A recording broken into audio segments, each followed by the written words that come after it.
Go ahead, Steve. I can go ahead. All right. Thanks, guys, for joining us. This media time's a little bit different than usual, but I wanted to start this media by addressing some of the allegations that came up the last couple of weeks. I've really waited until this time out of respect to Coach Tanner and their inquiry into this. As far as me and my family's been a difficult time because I know who I am and how I treat people. But at the same time, I've been very, very grateful of the support that I've received from obviously family, friends, former players, former teammates, guys that I've coached, parents, guardians.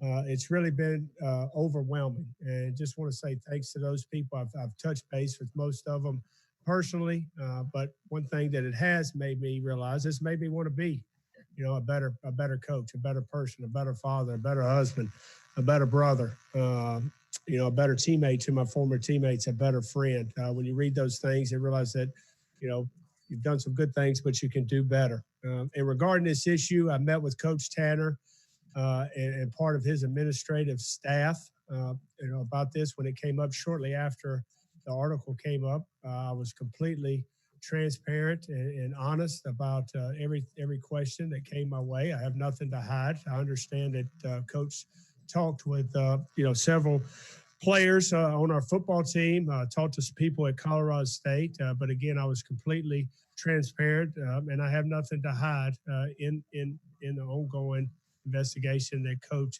has put forth. In saying all that, I want to say that, I'm not perfect. I've never claimed to be perfect. I've never claimed to be a guy that has the answers to everything. I know I love my time at Colorado State. My family loved our time at Colorado State. It's bottom line business. We didn't win enough games. That's the bottom line. And I wish I could go back and I could change some of the things and decisions that I might have made, as a head coach to help us, win some more games and do the job I came to do there with my staff. But at the same time, I take offense that, anybody or as a member of my team or coaching staff or support staff, that they were treated racially insensitive or there might have been abuse. One thing I can say is that, we're family. We were a family there. We loved each other. And, I can honestly say I treated people, like I would like to be treated, like I would want them to treat my child, hold them to account, be accountable, hold them to a higher standard and love them. And saying all that, I'm excited about being here at South Carolina and Columbia. I appreciate the support from Coach Tanner, the administration, and Will during this time. I'm looking forward to getting on the practice field. We've been on the practice field for 2 days now and starting to find an identity with this offense as we move forward to get ready to play Tennessee. And as far as that, that's going to be my comments on that situation, and I'll take any questions that you have at this point. David with the first one. Hey, Mike, thanks for doing this and thanks for addressing that right off. Obviously, some really bad news just a few minutes ago with Marshawn being out for the year. How much of a blow is that to your offense? How much do you have to restructure now that you won't have him this season? Well, it's obviously devastating. First of all, it's devastating for the young man, Marshawn. And I can't say enough. I know Will is talking about Marshawn and been in front of the media a lot more than I have. But what an amazing young man. Since he's been here, he's been nothing but all in. He is, there were never, when I got here, we were recruiting a young man and, I watched his tape and I'm like, this guy is special. And I got a chance to meet him and meet his mom and meet his sisters. And just a remarkable young man that, he's not about anything. He wasn't about recruiting. He was about coming here. This was the place for him. And he wanted to help South Carolina be successful on and off the field. And I still think he'll have that impact. It's a tough time. I haven't had a chance to visit with him. I know Coach Kitchens has. I know some of our players have talked to him that have been through injuries. I've coached, a long time and had lots of guys that have been through injuries and have come back even stronger. It's hard for a young man to see that right now. But I know Marshawn's the type of guy that's going to be able to get through that. He's obviously got his family at his home, but he's got his family here. as far as football, coach said it today, man down, next man's up mentality. It's funny. We're watching tape yesterday, and I was talking about some talented guys we have on the team, and Marshawn was one of those guys, and just said there's not a lot of them, of guys that you think can be difference makers, but we got to find a way to put the difference makers we have in position to be successful, and that's part of what we were going to do in camp anyway. We're 2 days in, we've been in helmets. We're about to start the nuts and bolts of camp and try to figure out what we can do offensively. And the sad thing about this sport, that's not going to be our last injury. It's not going to be the last one that, hopefully we don't have many in camp or many this season, but there's going to be injuries and we're going to have to overcome as a team. And that's what we plan to do. Ben's got the next question. Hey, Mike, thanks for doing this. And we're working off that a little bit. You've had the walkthroughs in a couple days of camp. What have some of the other 4 running backs sort of been able to show you early, especially Zaquandre with kind of the limited amount you've seen him thus far? Well, it's tough. Now, granted, I've been very, very grateful for the time that we've had, with all the walkthroughs that we started after the 4th of July and the couple of practices. But again, let's be honest. We've been out there in shorts and haven't been playing real football. And it's always tough to tell about a running back, like it's tough to evaluate a running back in a camp setting when you have them on campus. That you can get their measurables and you can, see their size and you can see some things in drills. But at the end of the day, it's, carrying that ball, get behind their pads. They're going to, flinch, when they've got to hit the hole and get the dirty 2 to 3 yards. But I've been pleased with the guys. The player of the day yesterday was Fenwick for our offense, just his mindset and how he's going about his business. He's changed his body. He looks good to me. And there's competition in that room. Marshawn obviously brought competition.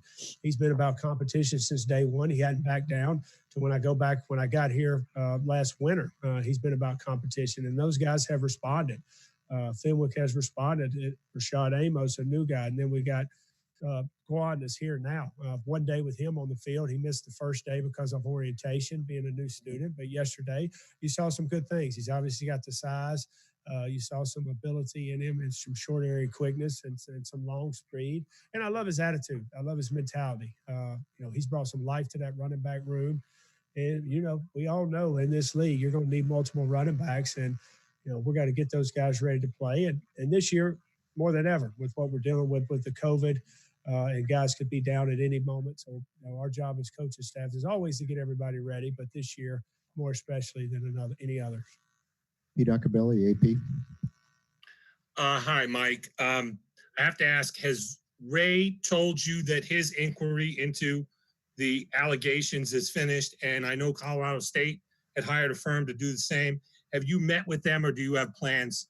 Have they asked you to talk with them? I've been transparent with Ray, and like I said earlier, and as far as anything else, I'm not going to comment on that. I'm focused on coaching here at South Carolina. I've been transparent with people that have asked me, and basically go back to what I said in the beginning. I have nothing to hide, and if Coach Tanner needs to talk more, or somebody else does, I'll be glad to. But as far as a media outlet and airing things publicly, I'm not going to do that. Thank you. Colin Taylor.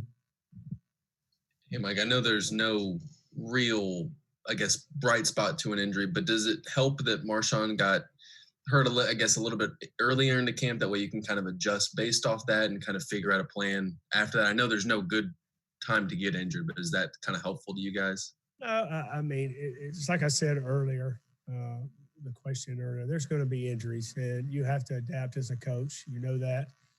It is always, it's a blow to you, the team. And what we have to always realize, sometimes we're always thinking about, ourselves and, what are we offensively, but it's a blow to that young man more than anything. A lot of these kids have never been injured in their lives, never had major injuries. And now they, their future's in front of them. They could see it. They could feel it. They can almost taste it. Getting ready to play something they've dreamed about their whole life, and that's taken away from them. So, my focus has always been on that young man and trying to help him get through that situation, keeping him involved. As far as the football and the scheme aspect of it, we go about our business, but I try to focus on the young man. Hill McGranahan. Hey, Coach, I just wanted to get some thoughts from you on your quarterbacks. Obviously, only 2 days and really early on in the competition, but what have you seen from those guys so far? Yeah, quarterbacks, it's been good for me and those guys. The number of walkthroughs that we had, the OTAs, whatever you want to call them, being able to go out there and throw the ball around with them, not necessarily competition against the defense, but throw routes on air.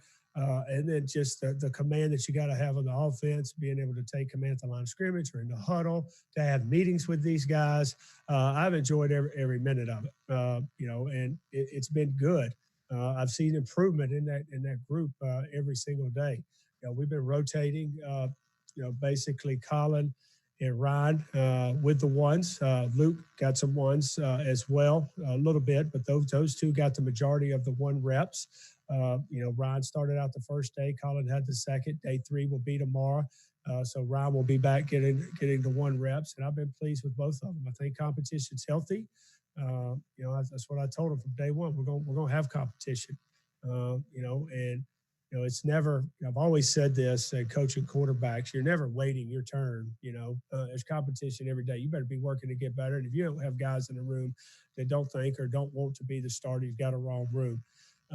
And I'm going to continue to recruit guys to come in here that are going to play quarterback. We coach a position, you play a position that usually only one guy plays. It's a tough position, but we're all in this together. We're all South Carolina. We're going to go to work, and I've been really, really pleased with those guys. And I will continue to evaluate more the more practices we get. But we got to be productive on offense. And if you want to be successful in any league, not just this league, you've got to have good quarterback play. And we're gonna expect that out of that position, and that's what I plan on having this year is good quarterback play. And Colin obviously is no stranger to coming back from injury. How's he looked now that he's been able to get back out on the field with you guys? Yeah, I actually, maybe a couple of weeks ago, we had kind of the OTA deals, and there was a lot of running around, a lot of moving. And I called him afterwards, and he said, Coach, it swells up on me a little bit after practice, but I ice it. I take care of it, because I haven't noticed it. I haven't noticed him favoring his knee. And with young kids, you've got to tell them all the time. You got to say, you got to be honest with me, especially with injuries. Sometimes kids, they want to play, they want to please their coach. You've got to constantly remind them, that you got to be honest about what's going on with your body. And especially in this time too, that we're dealing with COVID, guys got to be honest about their symptoms. So it's something we're always talking to them about. And because I told him, I said, this is not new. This is old hat to him. And having an ACL, but before there's been different phases where I've seen him favor it when he's come back. When I coached him at Colorado State, and I see him not favoring anything. And he's got the mindset right now. It's been torn 3 times. I'm not worried about a thing. I'm going to go out there and play. I'm going to give it all, and it tears. You don't see anybody worried about another injury, and I think that's because he knew what rehab was like. He knew what his recovery was going to be like, and he knows the situation that he's got to do and how he's got to play well at the quarterback position. But he's looked good as far as health. Mike Uva. Mike, when you had talks with Colin when he was deciding to come to USC to kind of follow you, I know it kind of sounds crazy, but I think some people had the notion, okay, he's going to come in here and just be kind of like, an extra coach, be a present. But I'm sure he has that mindset of coming in here, competing for the starting job. What were those kind of conversations like with him when he made that decision to come here? And we're talking about Colin, right? Correct. We're talking about Colin. Correct. I knew he was a graduate, and I knew, when he told me he was going to enter the portal. I said, well, call me after you enter the portal, and we talked. And I told him, I said, how I operate, how I believe the best player is going to play. You'll have a chance to come here and compete, for the job, and that's how it's going to be. Every year. I think competition is what you've got to have. Not that somebody can't establish themselves, but they've always got to have competition. You always got to know that every day you got to come to work and put in the work to not improve yourself as a player. And I said, you're going to have an opportunity here. I knew his ACL. He was still rehab. You're going to have to go through rehab. We'll have a plan here for you. And, he was good with it. He wanted to come here and he wanted to give a chance to compete. wasn't like, hey, I think, I can play in the SEC, or I want to get closer to home, or I want to go.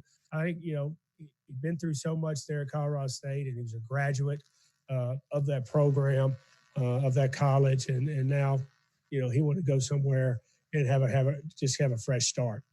He had a lot of good times there, but he also had some heartbreaking moments with the 3 devastating injuries. Phil Kornbluth.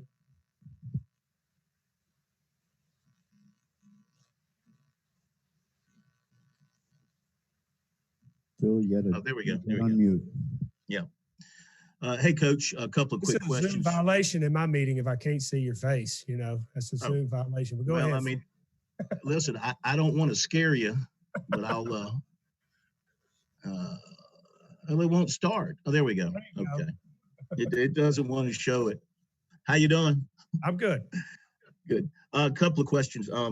Can you tell us how Marshawn was injured? What kind of thing he was doing when he got hurt? And then, secondly, have you heard from Trey McBride? Has he contacted you about the possibility of coming to South Carolina? I don't know what the rules are.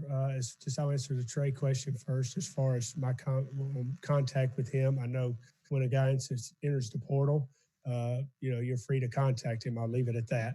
Marshawn was a zone run, I believe, and had hit the run back and broke in the secondary. Was just running, and went to make a cut on his left knee, I believe. I believe it was his left knee, and kind of went to the ground, jumped up, did a couple hops, and you're always concerned, when a guy goes down. Especially, it seems like more and more times you've seen these injuries, they're non-contact more than they are contact.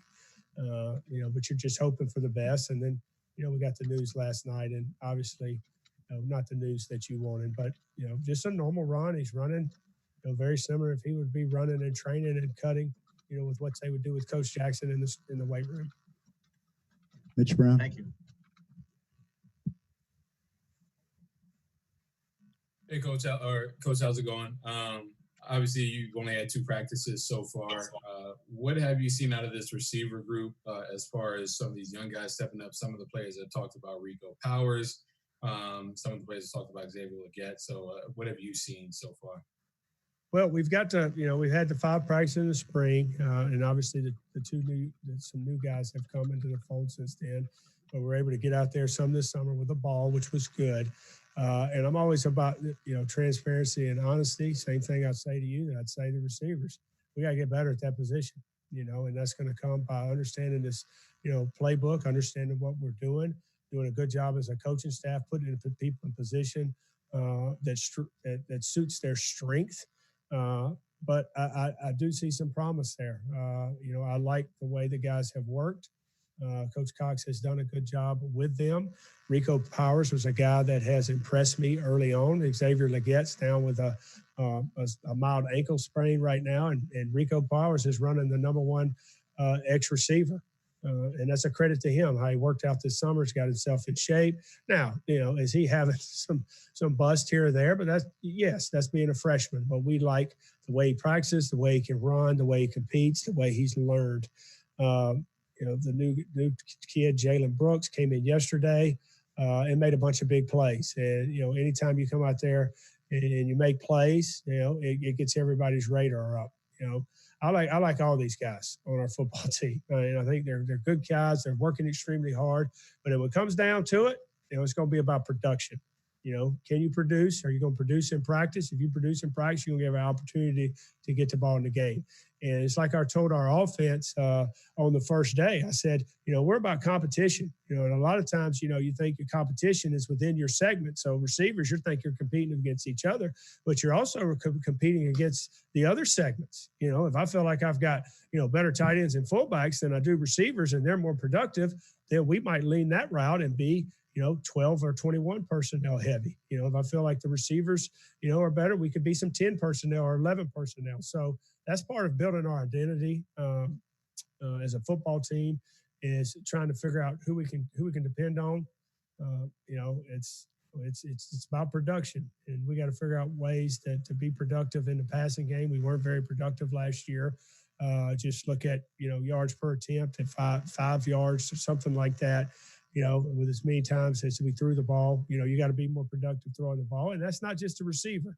I just talk with our quarterbacks. It's your line of scrimmage. It's your quarterbacks getting the ball out of time, understanding protection. It's how you use your run game. There's a lot of things that we got to do to be productive as an offense. But we've got to have more.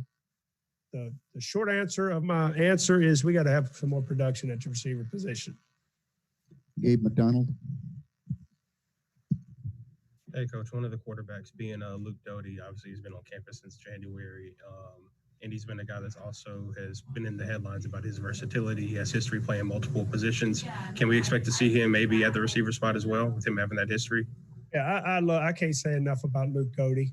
Him going back to Marshawn, those two kids came in day one, and from day one, they've been all about South Carolina. They've been all about competing. They're not standing around saying, I'm waiting my turn. They're in there competing. And I'm talking about from day one in winter conditions, the drills, challenging seniors, challenging veterans, being that guy. And been very, very impressed with Luke. Been very impressed with Luke with, having to work some receiver duties here, trying to teach him the finer points of playing a receiver at the same time being in the quarterback room. And his ability to go out and perform well and be productive in the first 2 days of practice. And he was productive at both positions. And, it was something that, I told him we've got a little bit of time in the receiver room. We got to spend more time in his quarterback room. We can always have a package for you to play receiver and have some things, but we got to get him ready to be a full-time quarterback. He still will be repping receiver. But here's a guy that's in the competition. If he keeps, performing well like he has done the first couple of days at the quarterback position, he's a guy that you can see under center taking snaps. And been pleased with him. I like him that he nothing seems too fast for him.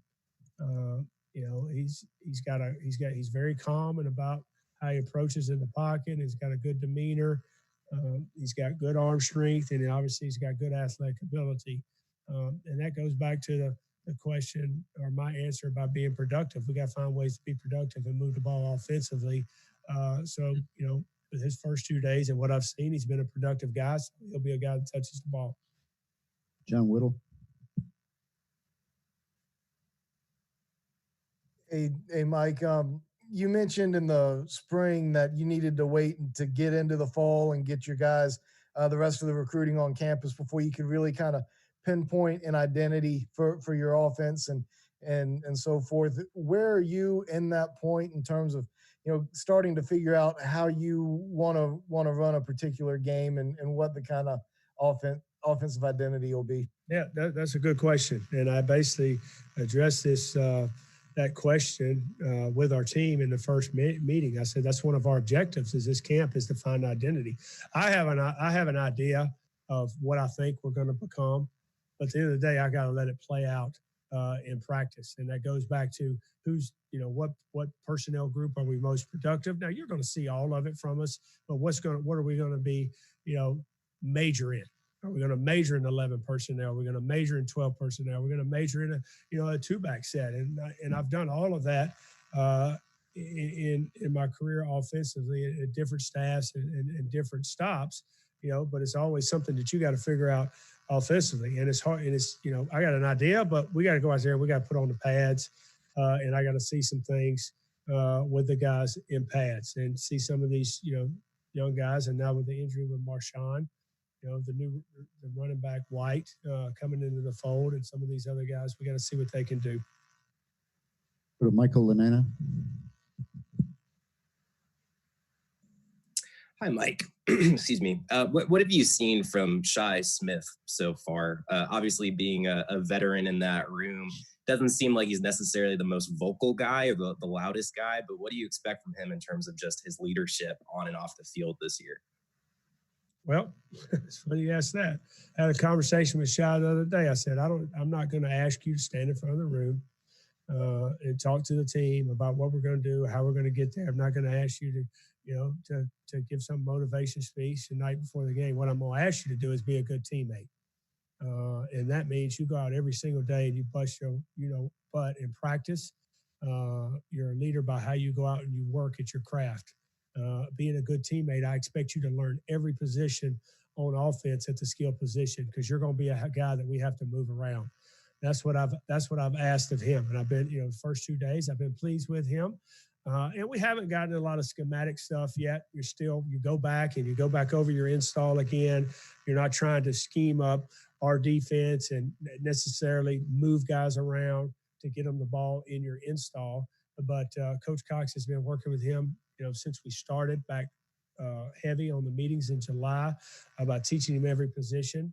So he's a guy that, I expect him, to lead by understanding what to do and being in the best shape of his life. I'm watching the number one kid from, LSU, Chase, I believe is his name.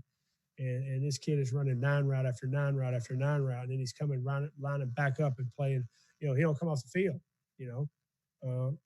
to get what we need to get out of Shi Smith, he needs to be in the best possible shape of his life where he can play a lot of snaps because he is one of our more experienced guys on offense. He has played in the big moment and he has produced in the big moment.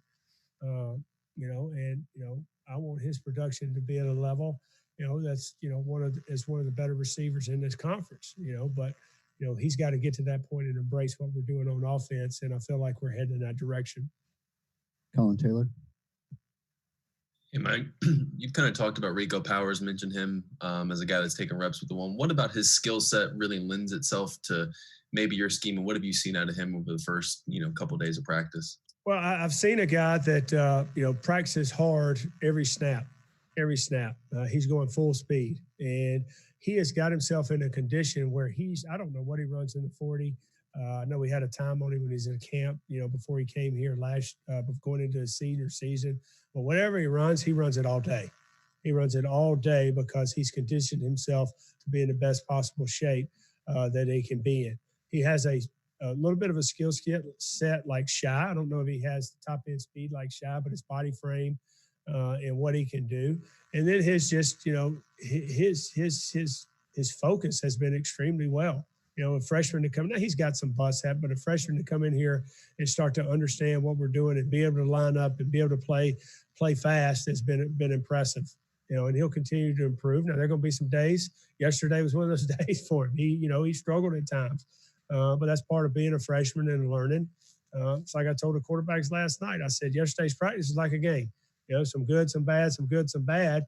But how do we continue to focus and push through? And that's really with all positions. Just got a couple minutes left, so we'll try to get through these quick. David? Mike, you hear all the time about, installing your offense. How long does it take to fully install your offense, especially when you only had 5 spring practices and now you have something like today where you lose a guy who's expected to be a major contributor? Well, I'm going to go back to what the NCAA allowed us to do in the summer. Was definitely beneficial for us to install our offense. I would say probably 75 to 80% of offense has been installed. And now we've got to see what direction we're going to go. And, there are some nuances within that installation of things you can do off certain things that we haven't got to, but the nuts and bolts of it is in. Now we've got to go out and practice it. Now we've got to, as a coach, we've had a lot of walkthroughs and a lot of OTAs. I'm kind of wanting to go to that next step, but I got to realize, have we mastered, some of the finer points of route running, these certain routes the way I want them run? No, the answer is no. So I got to be patient and realize that, we still got, over a month before we play a first game. That's an eternity in football. Coach Muschamp was going over the schedule yesterday with our staff, and he's going over August. And I'm like, man, it's here. And then I flip the page to the September, and you don't play to September 26th. So you got to realize that, you don't need to go too fast because it is a new offense. I might understand it, and I feel good about where our coaches are. But at the end of the day, it's what your kids know. What do they feel comfortable going to the game executing? If they're not comfortable with it or don't understand it, then the chance of them playing fast and having success is not very high. So that's what we've got to do. We got to figure out what we can do and what our kids feel good about, and take that into the game. Ben? Mike, your tight end room behind Nick Muse, what do you kind of feel you have there, and have any of the guys kind of stepped up or popped a little bit early, especially considering you lost both freshmen for an extended period? Yeah, we had two talented freshmen that we signed that have got injuries and have been out and missed a ton of time and walkthroughs that would have been beneficial for them. Nick's still coming off an ACL. We're having to monitor his reps and make sure, he's on, what's a pitch count at practice and not taking too many reps because he's not 100% yet, but he's a tough kid. I like him. I like his mentality. I like how he focuses. And behind him, I see some talented guys that are just young. 84, forgive me, I don't remember his name, that played last year, played a lot of snaps with Nick. And then, Chandler Farrell was really the other guy that came in there and played some snaps when they went heavy package. But those other guys, they didn't get a lot of snaps. And now one of playing the position and gaining confidence, learning how to play tight end, which is not something that kids do a lot of in high school anymore. They don't put their hand in the dirt. They're not blocking six techniques. They're flexed out, running routes, and, it takes time. So those guys are learning, but I think we have some athletic guys that, we can do some stuff with them. Again, we got to figure out which guys are in and what we're going to do with those guys and put them in a chance to be successful. If I'm, let's say if I'm having to go, Jaheim Bell's out right now, but Jaheim Bell would be an example. Here's a guy to play receiver, and let's say, he's one of our most talented guys. Well, I'm not going to ask him to block a six technique all day, and block power football. I got to do things to help him be successful. So, we're in a competition now. We're seeing what they can retain, what they can learn, and seeing what their strengths are and what their weaknesses are. Trying to improve their weaknesses. And as a coaching staff, we're going to put them in a position where they can excel in their strengths. John Whittle. Yeah, I hate to ask a hypothetical, but if Luke Doty is one of your top 5 or so wide receivers, do you envision playing him 25, 30 snaps a game out there? And, would that change if he ends up being a number 2 quarterback versus whether it's because of injury or just because that's where he is on the depth chart? I hope if he's one of our best players, I hope coach lets me play him 30, 35 snaps a game. I think that's something Luke wants to do. He wants to help this team win. He's involved in special teams. He had to leave the meeting early today and go to special teams. He wants to play. He's a competitor. And those are the type of guys you want on your football team. At the same time, there's a process of learning how to play quarterback. And those take reps, take lots of reps. So it's a fine line that we got to do. But also when he's on the field, that gives you another dimension that, now you could jump in some kind of wildcat set with a guy that is not just a wildcat guy, but that could throw the ball downfield. So, there's a lot of possibilities that, him being able to play in a game and not just be out there, but be effective. Is there have you had any player at any point in your career where you've kind of had to manage a quarterback playing 2 positions like that? Or is Luke a rarity?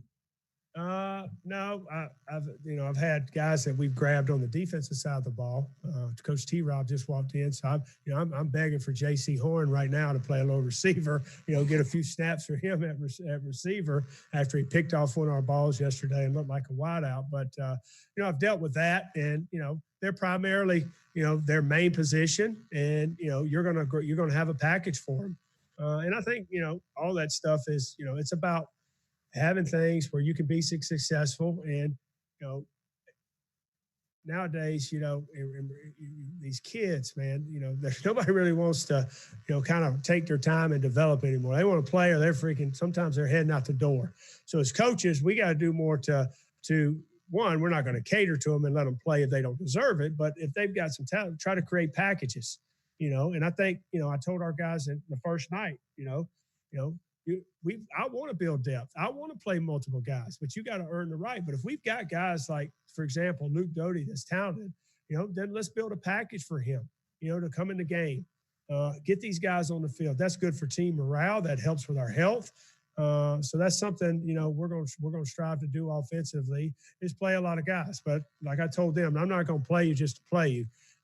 You got to earn the right to represent South Carolina. All right. With that, we're going to let Mike go. Thank you, guys.